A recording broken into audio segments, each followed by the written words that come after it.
मैंने सोचा उम्मी वॉशरूम में होंगी, इस बात से बेखबर कि वो किस हाल में होंगी। उम्मी को ढूंढने के लिए मैंने जैसे ही वॉशरूम की तरफ कदम बढ़ाए मेरे कदम जैसे दरवाजे पर आकर अटक गए। मेरी आंखों के सामने ऐसा नज़ारा था जिसका मैं सोच भी नहीं सकता था। मेरी वालिदा समीना एक बहुत ही शोख और हंसमुख शख्सियत की हामिल थी। उनकी पहली शादी सिर्फ 3 साल ही चल सकी थी, जिसके बाद साबिका शौहर ने उन्हें ये कहकर तलाक दे दी कि समीना बहुत बदजुबानी करती है। हकीकत ये थी कि मेरी वालिदा साफ दिल और सच्चे जज्बात की मालिक थी, जो किसी बात को दिल में छुपाकर नहीं रखती, लेकिन उनका ये खुलापन उनके पहले शौहर को रास नहीं आया। तलाक के बाद वो काफ़ी खामोश रहने लगे। मेरे वालिद से शादी भी ख़ानदान की ख्वाहिश के मुताबिक हुई, जिसमें मोहब्बत शामिल नहीं थी। यूं समझ लीजिए कि मेरे वालिद और वालिदा ने सिर्फ दिखावे के तौर पर मियाँ बीवी का रिश्ता निभाया। इस रिश्ते में हम 3 बहनें पैदा हुईं, लेकिन घर में कभी भी वो खुशियाँ और मोहब्बत का माहौल नहीं था जो एक ख़ानदान में होना चाहिए था। जब से मैंने होश संभाला मैंने कभी अपने वालिदैन को एक दूसरे के साथ हंसी मजाक करते नहीं देखा। बस एक रिवायती मियाँ बीवी की तरह वालिद के कहने पर वालिदा काम करती और वालिदा की फरमाइश पर वालिद पूरी करते। वालिद के सामने कभी मैंने वालिदा को खिलकर हंसते बातें करते नहीं देखा, जैसे वो अपनी बहनों अपनी माँ के साथ करती थी। ऐसा नहीं कि वालिदा के जज्बात नहीं थे, बल्कि वो मोहब्बत के साथ भी अपने घर की रवायात और जिम्मेदारियों में बंध गईं। उनके अंदर की गर्मजोशी और एहसासात सिर्फ वही समझ सकते थे जो करीब से देखते। उम्मी एक नर्म मिजाज और दिलकश शख्सियत की मालिक थी। उनकी बातों और मुस्कुराहट में एक खास कशिश थी और उनके इर्द गिर्द एक हल्की रोशनी सी महसूस होती थी जो सबको अपनी तरफ खींचती थी। घर के अंदर बच्चों के लिए वो हमेशा मोहब्बत और फिक्रमंद रहती थी, लेकिन अपने जज्बात की मुकम्मल आज़ादी वो कभी जाहिर नहीं कर पाती। एक दिन मुझे अपनी वालिदा के हकीकी जज्बात का इदराक हुआ। हमारे घर की मामूल की ज़िंदगी में मैं और बहनें स्कूल से आकर नानी के फ्लोर पर आराम करते और वालिदा ऊपर नीचे आराम करती। मैं बालिग हो चुका था और इस दिन कुछ मुख्तलिफ सा महसूस कर रहा था। मैंने ऊपर फ्लोर की तरफ कदम बढ़ाया और वालिदा के कमरे में जाने का फ़ैसला किया। जब मैं कमरे में पहुंचा तो वहां खामोशी और सुकून का माहौल था। वालिदा अपनी मसरूफियात में मगन थीं और मैंने महसूस किया कि उनके अंदर छपी जज्बाती कश्मकश और दिन भर के थकन के बाद भी एक नर्म एहसास मौजूद है। यही वो लम्हा था जब मैंने समझा कि वालिदा की ज़िंदगी में छपी ख्वाहिशात और एहसासात सिर्फ उनके अपने लिए महफूज हैं, और ये कि एक इंसान की जज्बाती दुनिया कितना पेचीदा और खूबसूरत हो सकती है। ये वाक़या मुझे वालिदा की शख्सियत और उनके अंदर छपी हरारत को करीब से महसूस करने का मौका मिला, और इसी लम्हे मुझे यूं लगा जैसे मेरी आंखों के सामने बरसों से बंद कोई दरवाज़ा आहिस्ता आहिस्ता कायल रहा हो। वो दरवाज़ा जिसके पीछे शोर नहीं था, बस एक गहरी खामोशी थी, ऐसी खामोशी जो इंसान को अंदर तक हिला देती है। मैं कमरे के एक कोने में खड़ा था और उम्मीद दरमियान में, जैसे 2 दुनियाओं के बीच मुअल्लक हों। एक दुनिया वो जो सब देखते थे, एक बावकार साबिर रिवायती माँ, और दूसरी वो जो शायद किसी ने कभी पूरी तरह महसूस ही नहीं की, एक औरत जिसके अंदर जज्बात की एक पूरी कायनात आबाद थी, मगर जिस पर खामोशी की मेहर सख्त थी। उम्मी ने आहिस्ता से पर्दा दुरुस्त किया।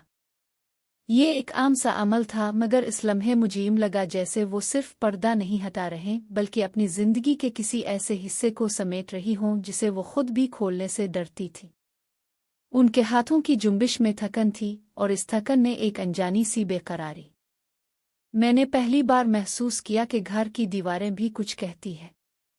वो सब देखती हैं, सब सुनती हैं, मगर कभी बोलती नहीं।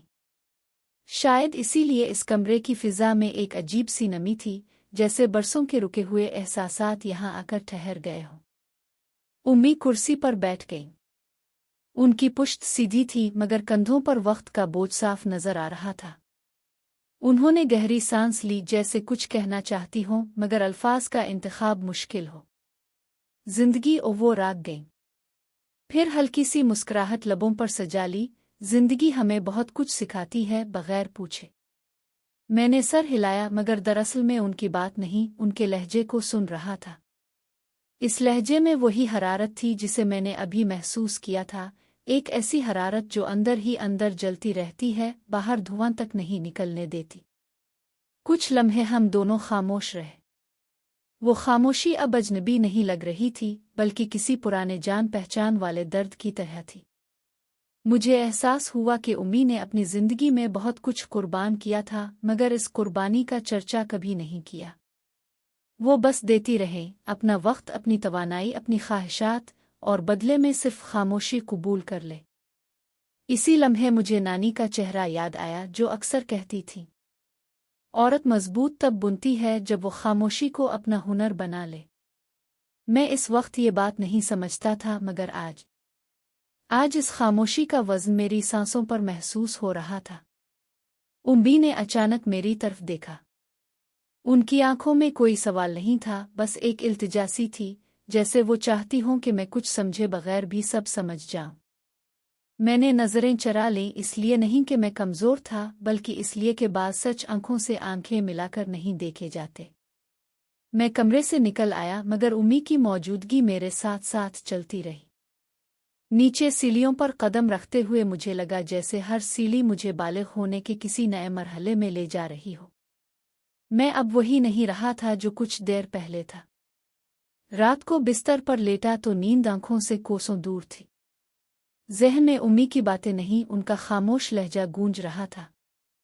मुझे एहसास हुआ कि बाज़ औक़ात इंसान के अंदर जो कुछ चल रहा होता है, वो अल्फाज से कहीं ज़्यादा ताकतवर होता है। अगले दिन सब कुछ मामूल के मुताबिक था।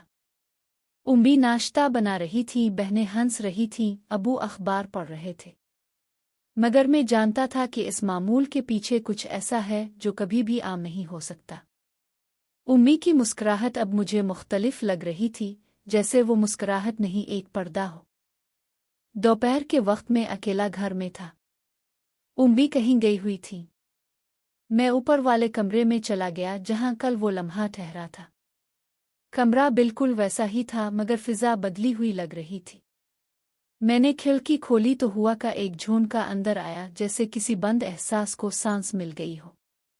मैंने सोचा, क्या हर इंसान के अंदर एक ऐसा कमरा होता है जिसका दरवाज़ा वो खुद भी कम ही खोलता है? और अगर कोई दूसरा इस दरवाजे के करीब आ जाए तो क्या वो खौफज़दा हो जाता है? शाम को उम्मी वापस आई। उनके चेहरे पर थकन थी, मगर आंखों में वही ठहराव। उन्होंने मुझे देखा और बस मुस्करा दे। इस मुस्कुराहट में सवाल भी था और जवाब भी। वक्त गुजरता गया, मगर वो लम्हा मेरे अंदर कहीं ठहर गया। मैंने सीख लिया कि हर कहानी को आवाज़ नहीं मिलती। कुछ कहानियां बस दिल के किसी कोने में सुलगती रहती हैं, ना बुझती हैं, ना शोला बुनती है। और शायद कुछ हरारतें महसूस करने के लिए होती हैं, बयान करने के लिए नहीं।